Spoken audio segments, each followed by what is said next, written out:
ready? It's the Roundtable with me, Robert Bannon. We are coming to you from a Sunday night in the middle of New York City. Hello, everybody. Welcome to the Roundtable. My name is Robert Bannon. You're listening to us on the Broadway Podcast Network. You know why I said that with an extra special exclamation point? Because Mr. Broadway Podcast Network, Alan Seals, is right next to me. That's why I brought it. Hey! It's his first time he ever made appearance here on the Roundtable. Can you come on our show? I will come on your show anytime you ask me to come on your show. We'll be on our best behavior. We won't even say bad language. We won't talk gossip. We're going to say bad language, but that's part of why we have to be on your show. Well, that's very fair. Well, we're here for survival jobs. And it's going to be good. It's going to be so good. I'm setting up. I'm going to go back to setting up. Well, I know you've had survival jobs, and the Survival Job podcast is on the Broadway Podcast Network. It's also on Broadway World, and you could watch us and listen to us, and we have a bunch of Broadway stars. And if you're in the middle of New York City, you come down to BIA. Last time I was here, my friend Esther bought me a steak after my show at 54 Below. Maybe they'll buy me another steak after 54 Below.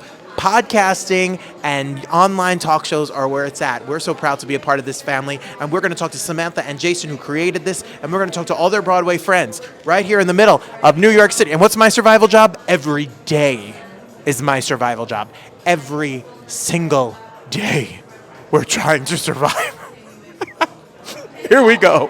Robin DeJesus, how are you? Chilling, you? I'm like 93% obsessed with your whole entire career. 93. I want to know what the 7% is. The other 7%? No. Like, how many Broadway shows has it been? 5. Right? 5 Broadway shows and a whole bunch of movies and a bunch of Tony nominations. And what is it like when you look back? The show, this is the Survival Job podcast. You must have had a job as a young actor on the hustle trying to make a buck. What do you think about when you look back, 5 Broadway shows, movies, etc.? What is it like to think back to those days? You know what? I'm going to share a little anecdote, a little Please. story. So I was miserable working, when I first moved to New York, working at the Bubba Gump Shrimp Company in Times Square. Now, let me tell y'all something. I quit on Christmas Eve as a gift to myself. Also, just so I know, this angle right here, like, I know, I'm sorry. As a smaller person, no, I love it because little people know. You have good shoes. You have good shoes in ensemble. Because that's how small I am. I'm like Danny DeVito, bruh. I'm like musical theater Danny DeVito.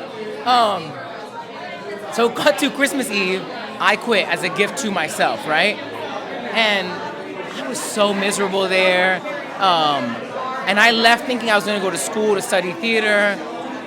But the blessing of that job was that one of my best friends there, well, 2 of them, Corey and Nolan, I was really tight with them. Corey called me one day and was like, yo, I saw a reading of this show at MCC called In the Heights. You need to be in it, yada, yada. And that conversation was how I found out about it, which led to me being in a reading of it. Cut to a few years later, my first Tony Award nomination, I found out, maybe you know the story, I was across the street from the Bubba Gump Shrimp Company, like facing it as I found out.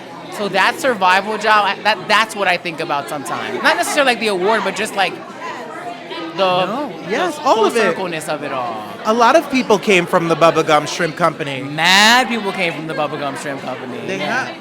When I think of Bubba Gump Shrimp Company, I just think of like the shrimp on the little garlic bread, and I'm a fat ass, Robin. I'm sorry. Yo, the food slaps. It hits. Does. It hits. Like, give me that butter gumbo. Come on. Butter gumbo. That's my I may drag have to go name. home and watch. Butter gumbo. I may have to go home and watch Butter. Tick, tick, boom. I may have to go home and watch it. You're so fantastic. I'm here for you. Like I said, all right, 98% obsessed. 98. I want another 2%. And it ain't milk. All right. I really appreciate you. I love Krystal Joy Brown. Krystal Joy Brown, get over here. Look at you. I love this. Come on. Krystal Joy. Did you just like walk off a stage and show up right here? Yeah. Jacked, done? Basically. Beat from head to toe. When your friends are doing something spectacular, you gotta show up and show out. But you have shown up. Look at, she doesn't even have it with her, but she has a really fancy bag. She has okay, body, yaddy, yaddy. And lashes. I mean, the lashes are just from the show. But it doesn't matter. Look, I would tell you to go see the show, but you can't, because you can't get a ticket. You can get a ticket in June. Well, Yeah, no, you can get a ticket. Go try to get tickets. Stand online, get a ticket. Yeah. You can get a ticket. You can get a ticket. There are tickets. I This is swear. not your first rodeo. No, this is my 6th Broadway show. Because she was Diana Ross, too, you know. Yes. And we once did Diana Ross at the Rosie's Kids Gala event. We did it together. Yeah. And now you are on the Broadway again for your 6th show. What is it, when you think of the journey, what does it feel like? Oh man, it's crazy because when you're a kid, you think, oh my gosh, I just want to get on Broadway, and then you get on Broadway and you realize that contract is like a year, and you're like, I have to keep like figuring out what is going to be next, and it seems like such an impossible dream, and then it becomes like just your life. It feels almost just like, oh, just going to the office, and it feels very mundane. But then there are moments where I'm like pinching myself, where I'm like, oh my God, I'm across from Jonathan Groff, like, and I love him. I've loved his work. Like, I was studying him in college, you know, like, so I'm just like, oh wow, like, oh, I'm across from Daniel Radcliffe, and I'm just like, I'm a big Harry Potter fan, you know, and then I love Lindsay. Like, everybody is so great, and so it's just like there are moments where you're like, oh, this is a lot, it's mundane, but then there are moments where you're like, oh, I'm gonna pinch myself, like this is insane. And you sing up and down, and the score is epic and classic. It's Sondheim. I mean, Sondheim. It makes me cry a little. Yeah, I mean, it's a does. very reflective show. Yes. It's not. I think the idea of good art is to have the audience members walk out and want to do something different. Whether or not it's like, go Google something. Like when you go to Hamilton, you're like, wait, what happened? Like, Right, what's true, our American facts. history? Yes. And when you go, She did that show too. Yeah, I did. But then when you go to this show, you're like, who do I need to call? Who do I need to reach out to? I think good art is action based and makes you want to do something and should make you compelled to do something. You know, that's a really beautiful way to. That's gorgeous. That's a really beautiful way to put it. I mean, theater made me want to change my life. Like, made me have a dream and a goal, and so I think that it has a very strong. That it is really strong and powerful. All right, well then, go ahead, get your tickets. Try to get them. Not a day goes by, but they're going. So you got to get Gone. gone. You're the best. You're so gorgeous and so sweet. It's so nice. Producer of Lempicka, Greg Noble, and writer of Lempicka, Matt Gould, my best friend. But we're rolling. We're rolling right now. We're rolling right now. It's all happening. Look, We look good in the light. Greg Noble, I have the most pressing question Yeah, oh my for God. you Yes. that everyone in the whole world wants to know. Oh my God.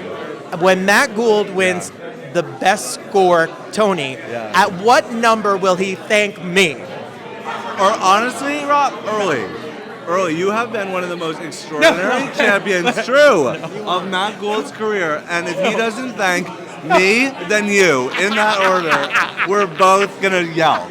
We're yelling. No, we're just gonna all cry. Yeah, That's we are what's gonna gonna happen.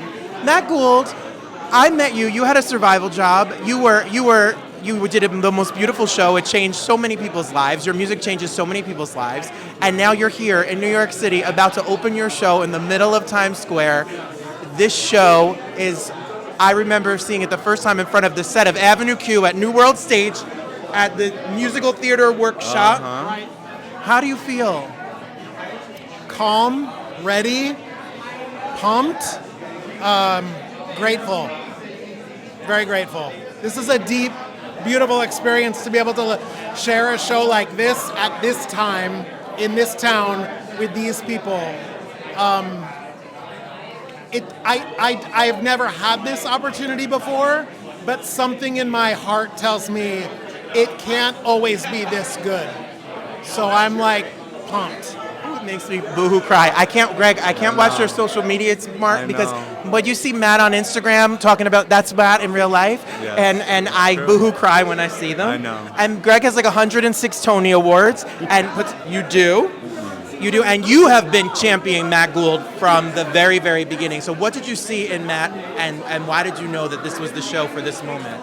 Well, I saw this really demanding, endlessly yelling at me boss when I was his assistant, and I said the only way to change the course of time here is to get his shows produced, so it'll be nicer to me. And he's not. After all, Matt is the most heart-driven, extraordinary composer working in the business. It is an honor of a lifetime to make this work happen on Broadway. We're so proud, and it's finally happening. It's been a long journey. We'll see you at the Longacre. Go to the Longacre, get your tickets. MJ star Apollo Levine. Hello. Hi. Are you just done from a show? I am. I ran home, got changed real quick, and then came back down. If you haven't seen MJ the musical, people, firstly, you can't get a ticket because you do like $1.5 million a week. But if you can get a ticket, you need to come see MJ the musical. Come, please come. You know what my favorite part is? What is? I like the audience's reactions. Like they yell, they scream. It's one of those shows that I get excited about because people actually talk back. Yes. And I'm like, yeah, that's what I grew up on. Like church plays and everything. People talk back. You know, I'm so used to that. So to hear it, it's a whole nother level. That's my favorite part because when you see like Joe Jackson and someone says, no! Oh, I get it all the time. They're like, don't you hit him. Don't you And to try to keep my composure in the moment. And as soon as I hit the wings, I am dying laughing.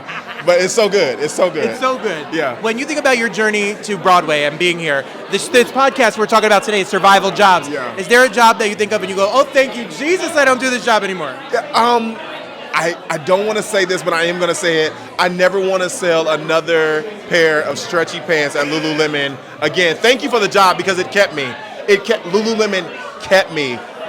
But if I never see or sell another pair of stretchy pants to women on the Upper West Side. Oh, yes. Everyone needs $150 leggings. Oh, my God. Did you get a discount? Oh, I did. Now, see, that was the good part about it. So did you have Lulu? Do you still wear your Lulu workout clothes? Oh, I do. Like, it's very, like, I use it. And my ABC pants are my go-to see, I'm still plugging them. I don't even work for them anymore. But my ABC pants are still my go-to, like, audition pant because I can still move in them but still look very sleek when I need to. That's it. I'm here for it. I'm here. See how long I've worked for them. I think you got it down. Well, you will never have to go back ever again because you're a Broadway star. Oh my God. 8 shows a week, MJ the musical. 8 shows a week. Exhausted, and it's Sunday night, and he's here. Yeah. You better go eat a piece of pizza or have a drink. Oh, I'm going to do both of them. Yes. You have now danced some. We love your work. We love the show. Congratulations on everything. All the best. Very nice to meet you here. This Allison is here. Allison, tell us your full name. Allison Psycho. And you are an actor. Yes, I am. Most known as Kathleen Stabler on the Law & Order SVU Organized Crime universe of shows. So Law and Order. Okay, so listen.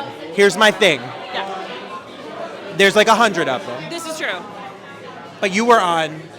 Originally SVU, so Special Victims Unit, and more currently on Organized Crimes because I am Kathleen Stabler, Detective Elliot Stabler's bipolar daughter. Elliot Stabler, who's Chris Maloney's Yes. bipolar daughter. Yeah, that's me. What was it like to get on the show? It was amazing. I mean, I was a fan watching with my mother when it first came out in '99, and then just, as a working actor, as a teen, like going to auditions week to week, and it happened to be an audition that I got to be like a little part, to be, I didn't see Johnny in class, dun dun, but I didn't hear from that part, but a couple weeks later they said, hey, we're going to recast the daughter role. Are you interested in that? And I said, absolutely. And then it's been the gift that keeps on giving. It was a once or twice a year call to come in and be the foil for when Dad would have something hard at work with teens and he'd come home and want to be with his family. But then I started being a little asshole and started stealing credit cards and getting arrested for DUIs, and then I had a whole big bipolar episode that also introduced Ellen Burstyn as my lovely grandmother, and she won an Emmy for it. So it's just been wonderful playing this character for so long.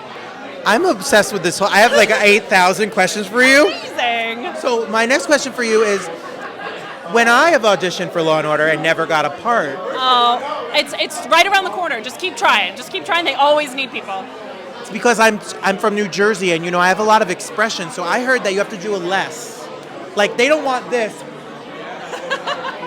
Yes, that is a little more for on stage, which it's very valuable to have that so you can reach the back of the house. But if you take that and then just cut it down by a couple percentage, 90%. then you can distill it because the camera does pick up everything. The camera is the window to the soul. It's hard. I'm an Italian Jersey gay. Which is needed sometimes for storylines, so just keep going in there. And that's the beautiful thing.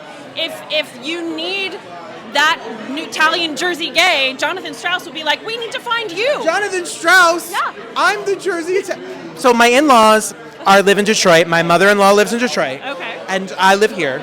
And she said to me that the only way when she thinks of New York City, she thinks of Blue Bloods and Law and Order, and she fans out. And I'm getting married next year, so whenever I talk to a Law and Order or a Blue Bloods person, because she watches them all, I just try to mention her to get on her good side. Hi. They're wonderful. You should give them a lovely gift for the wedding. I'm just saying. And if you do, I'll say hi to you. How about that? That works. She's a bipolar daughter. She's going to rob your credit card and steal your car. But only on TV. In real life, I'm more of a goody two-shoes. She's so charming and so sweet and so cute. Natalie and Chris, will you give us your full official name? Absolutely. Hi, I'm Natalie Ortega. And I'm Chris Cafaro. And you two are so nice and beautiful and good-looking and pressed. The clothes are done. And we're also dating. And they're dating. Sorry, fellas. What is it like to date in this business, each other? Is it hard? Is it like Bennifer and Jennifer? Like, are you like Jennifer Lopez and Ben Affleck? Yeah, but I'm Ben Affleck. Thank you. Yeah. Oh, no, wait. I appreciate that. It's just because I'm taller. And I'm more successful. No, but we are doing distance for the first time ever because I'm working here in New York and he's in LA. Yeah. Okay, so what are you doing in New York? Tell the people. I'm going into Wicked starting on Tuesday. On Tuesday. Not that one. I'm the one in the chair. It's good. I'm not going to make any jokes because it's easier blocking. And there's no dancing. Oh, here's the thing though. My neck, my upper back. You're going to have arms. Finish the song. No. You better go to the gym because her arms are going to be I know. ripped. They're going to be bigger than mine. I'm going to be so athletic. It's going to be crazy. And what are you going to do in LA while she's gone? Just we're watching. Try to maintain. I know. Maintain his upper body strength. Just maintain. LA Fitness. LA Fitness. I love it. So when you are doing long distance, my fiance lives in Detroit. Okay. Oh, wow. So my suggestion is I really love the Netflix party. You know, like you should. What is this? What's a Netflix party? You can. Is that a euphemism for something? No. There's no Netflix and chill via internet. You can you can sign into your accounts and start a movie at the same time. And you write to each other and you send little emojis. It's like a social media thing almost. And you watch a movie together, but you're That's not. That's cute. We have done the thing where it's like, okay, press play on 3. 1, 2, 3. Oh, see, they took your idea. They streamlined and they did it. And they did it better. No, I think you're. So that's my little recommendation. And I send coffee in the morning or a little date. Don't tell her and just send her her favorite breakfast. Well, you know what? We started dating during the pandemic, and our first date was over Zoom. And I sent food to her place, and we ate over Zoom. So that's how it started. And so we're ready for this. We're built for this. Yeah. See, that's why you're Jennifer Lopez. That's why you're the J-Lo of the whole thing. And I love Dunkin' Donuts. Me so too. I'm Ben Affleck. And I've got an ass that don't quit. You know what I mean? So. Yeah. Don't let people make fun of our love for Dunkin' Donuts. No, it's trendy to hate. Here's the thing: people make fun of Dunkin' Donuts. People don't like Dunkin' Donuts, and they're liars. I'm a trashy New Jersey person. I love Dunkin'. New Jersey. I'm from Jersey. See, that's why we like Dunkin' Donuts. Yeah. I'm from Fort Lee, from Bergen County. Right I'm way over the bridge. I'm Where are from you from? the Princeton area, so I'm deep. No. I'm from the poorer areas outside of Princeton, unless my mom is watching this, and then I am in a really beautiful area right outside of Princeton. I love that. And that's why we like Dunkin'. And where are you from? I'm from Connecticut, so I also love Dunkin'. I grew up in the same town as Sammy and Robin. Oh my gosh, and that's all Connecticut. Come on, Norwalk, Connecticut. baby, 203, stand up. I've never said that before, and it didn't sound... It sounded good. It didn't sound organic coming out of my mouth. But I'm just letting you know that us Jersey people, we'll come for you. We'll cut you. We're tough here in Jersey. That's fine. You sit in traffic. You come to us. I'll be waiting. You are more traffic than us. You have more In traffic New than Jersey? us. Yes, Connecticut. Look Come it up. on. Have you ever been on the Merritt Parkway? There's only 2 lanes, and there's a tree growing out of the middle of the highway. You got 95? Horrible. Oh, I'm sorry. We have greenery on our streets. I'm sorry that's so We have foreign to green you. things. Here's a hot take, and I'm going to say it right now. Please. Connecticut and New Jersey are the same thing. It's the same. Yes. And Long Island, too. Yeah. It's the same thing. And both beautiful. And both beautiful. Yes. I'm excited for you. Welcome Thank to Broadway you. and Good the talking Wicked. to you. Thank Enjoy you. Los Angeles. I'll see you there. And all right, deal. I'll just ring your bell. Yeah, please. We And got I'll- a spare bedroom. All right. I live at... Thank you all. Super producer friends Tom and Michael D'Angoria. Hi, Barry. I know. I saw you in Vegas. Hi, Tom and Michael. Hi, darling. We know that these they're so sweet to me. They are producers extraordinaires. Why would it be sweet to you? You're amazing. Everyone should be sweet to you. You're amazing. And I was at the Westgate. When? Oh. No, I went to the Westgate because they had the Pride Conference, and my fiance is the one on the Pride board for the United States, and we stayed at the Westgate, and Barry wasn't there. But did you play the Barry Manilow slot machine? Of course I did. Did you buy some merch from the Barry Manilow store? No, because it's closed when he's not there. Here's a pro tip. You go into the convenience store that sells like the drinks and stuff, Yes. and ask them to open the Manilow shop that you want to buy something, and then one of the lovely people will bring you over, open the door, and sell you things. Yeah, like we actually just gave our 4-year-old niece the Barry Manilow rubber ducky. She loved it. Yeah, he quacks the songs that make the whole world. No, that makes the world take wing. He quacks the songs that make the world take wing. Well, I will. Okay, deal. She loved it. Needless to say, I'm obsessed. I have not seen Barry as many times as you, but I want. It's like my bucket list item now is to go to a Barry show with you. All right, let's do Radio City. Okay, I don't want. I'm not trying to take advantage of you. I don't want a free ticket in the front row. I don't need to take a picture with Barry. Tickets are free? No, I don't think that at all. I know. You guys had a really beautiful season here on Broadway. So far. Beautiful season on Broadway. The most beautiful work on Broadway this season. You guys were behind. Are you ready to keep it moving? Like, I'm sure you're tinkering. We have 2 more. yeah, we're very ready, very excited, very nervous for every single show opening. I think we're just gonna be exhausted by the time But it's great. It's Tony gonna be season great. comes around. Doing Suffs and doing Cabaret. Yep. I still think, Harmony will be the highlight of our lives, but Of course. we move onward. Absolutely. And we're staying in Berlin at least with the season. Harmony right. Cabaret. Berlin. Cabaret is going to knock everyone's socks off. Eddie Redmayne is going to knock your socks off. And then Suffs is going to be something really special too. I've been a lifelong Hillary supporter, and I said to her, I'm with her is a unilateral statement. Where Hillary goes, I go.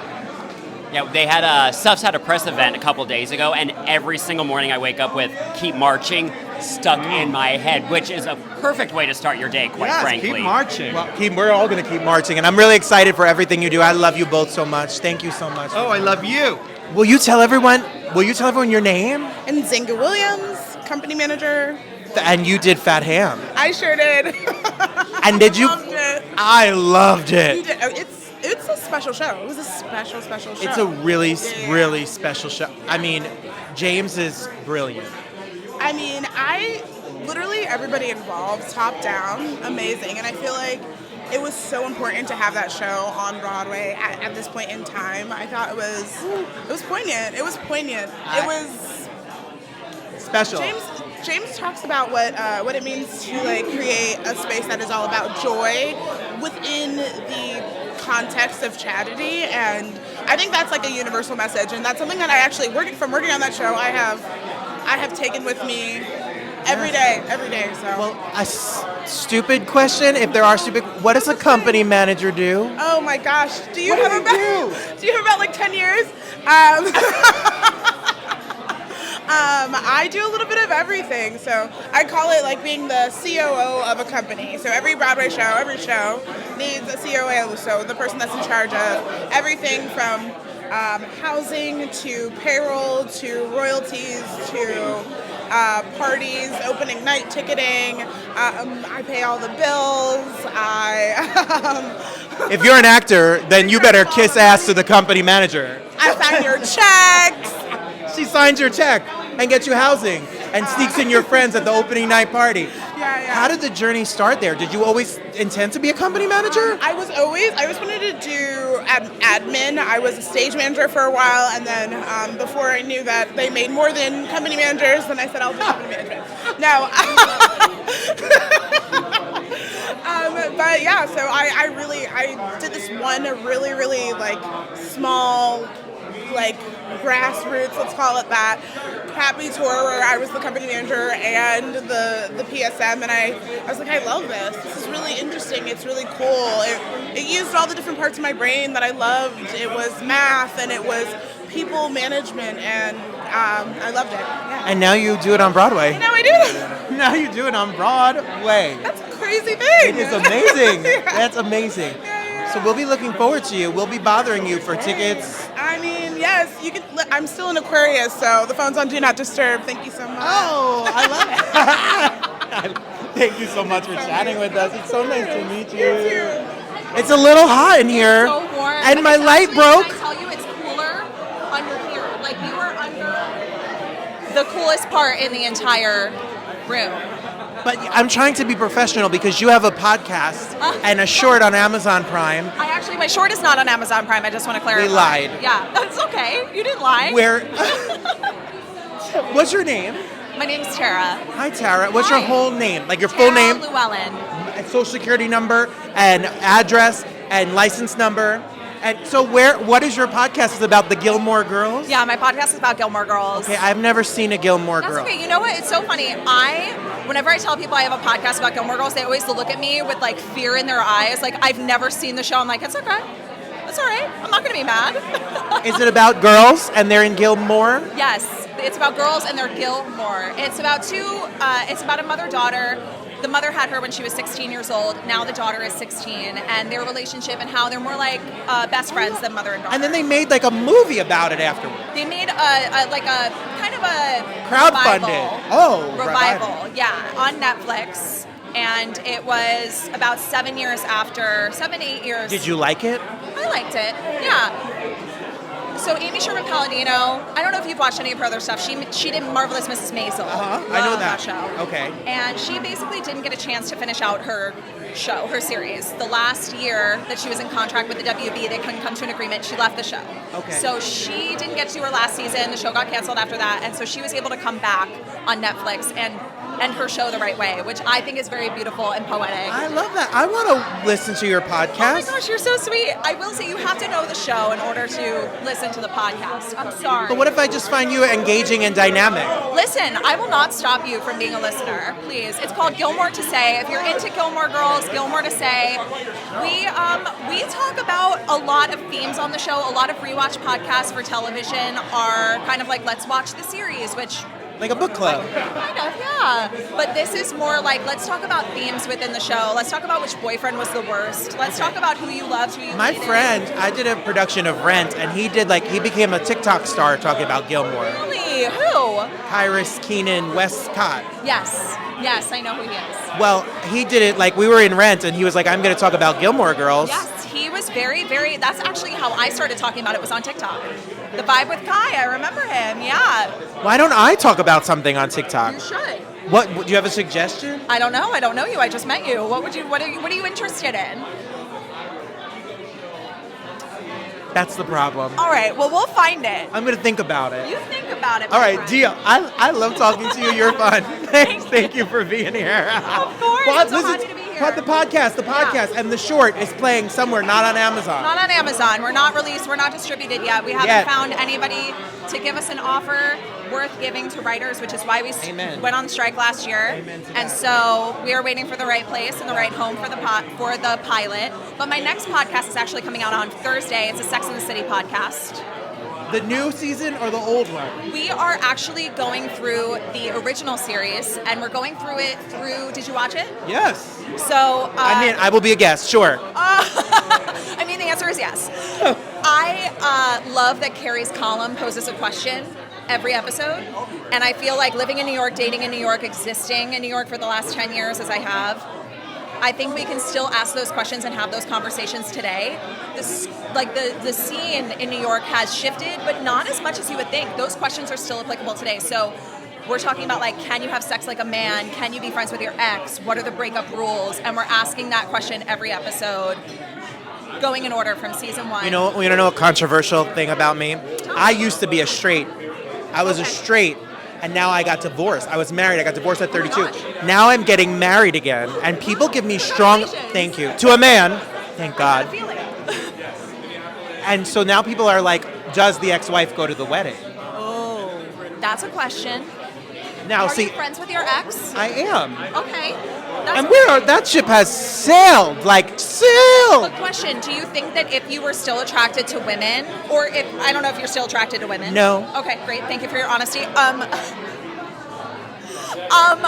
If you were still attracted to women, do you feel like it would be hard for the two of you to be friends? I think that we are still able to be friends because I don't have a girlfriend. That's what I'm saying. So I feel like the question of can you be friends with your ex has a lot to do on the direction that your lives take after. Or I'm not friends with her, man. Oh, hell no. Okay, so there you go. It's nuanced. You see what I mean? Like asking people that question of can you be friends with an ex has so many different responses to it. But I'm no friends with no male exes. Because A, gays can be very mean. And B, well, men can be mean, period. Oh, yeah. Women can be mean, period. I mean, people can be mean. Okay. It happens. It's so hard to be friends with someone who you've been romantically interwoven with depending on what happened in the relationship, how it ended. You know, there's so much nuance to it. So I think these are interesting questions to explore. I'm ready for this podcast. I'm in for Sex in the City. They're yelling. They want you. The press is demanding to talk to you, and I stole your time. Oh, my God. No. They didn't. They did. Hi, Jason. Look at him. He's so Look, there's Jason over there. I love this podcast. Jason has a Survival Job podcast. Survival Jobs podcast is such a wonderful, wonderful love letter to everybody in the arts who has had to endure kind of the criticism that comes from the general public who doesn't quite understand what we do, and that you have to kind of bounce in and out of what you love and still remain tenacious towards it while also surviving. Well, can we? Maybe you have to come on my show, which is called The Roundtable, which is on the Broadway Podcast Network, and we are a virtual talk show. And you have to come on, and we will talk about. And I'll bring my friend Mike on, and he's obsessed with the Gilmore Girls, and you could all kiki it up. I would love that. That would be so fun. And I'll drink a Diet Coke, and we'll have a good time. That would be a great time, and we can talk about Sex and the City anytime. Right. And Deal. Just Like Her is the name of the podcast, and it launches on this Thursday, March 7th. I'm in. And Ellen Marie Marsh, do you know Ellen? Yeah, and I don't know her personally. But you know who she is. She's Yes. my first guest, host. Okay. So y'all fancy it. We can get it wherever podcasts are heard. Yes, Apple, Spotify. I think Google Podcasts has gone under, so maybe not there, but yeah. I love it. Spotify, Apple, maybe Amazon. I'm going to write you. I'm going to DM you, and I'm going to say to you, you're coming on the round table. I would love to. Wait, so tell me about your podcast. It's where artists talk about art. We do Broadway openings. We do movie premieres. We do everything from who's on this week. Rupert Holmes, who wrote the Pina Colada song and like whatever. The cast of The Outsiders. Next week is the mom from My Big Fat Greek Wedding. Then we have the mom from My Fresh Prince of Bel-Air. I don't know. We have everyone. Taraji P. Henson, Barry Manilow. Who do you want? We have them. I love that. That's amazing. You're very well-rounded. We make 0 cents. I love it. I work in the industry. I do costumes for Broadway shows. Which shows? I work on Spamalot and I work on Sweeney Todd right now. Oh, we just had Jimmy Smagula. He is my favorite brother. name. Jimmy Smagula. He is a sweetheart. What's great about what I do is that I used to dress full time. I did like Mrs. Doubtfire and Cats and Pretty Woman. Oh my God, bless you. You did Mrs. Doubtfire. I did, and it was a lovely time. But now I work part time, so I kind of get to like step in and step out and still balance my podcast world. And there's so much, there's so many different hats to wear, right? And so it's very interesting to meet other people who wear a lot of different hats as well. And I teach 5th grade, so we all hustle. Oh. And you're on the hustle. So, but wait, I love the Spamalot people because I love Nick Walker, and they're all friends of our show, and James. And then you're doing what other show? Sweeney Todd. Oh. It was so good. I saw it recently. Catch it. It's really good. You're a sweetheart. I appreciate you. It was wonderful to meet you. Thank you so much for having me. There you have it. Chaos ensues whenever I'm around. At Alan Seals, at the Broadway Podcast Network, at Broadway World, at a bunch of Broadway stars and podcasters, and you have a good old-fashioned mess. Catch the Survival Podcast Season 3 with Jonathan Bennett, now airing on the Broadway Podcast Network. Just click below.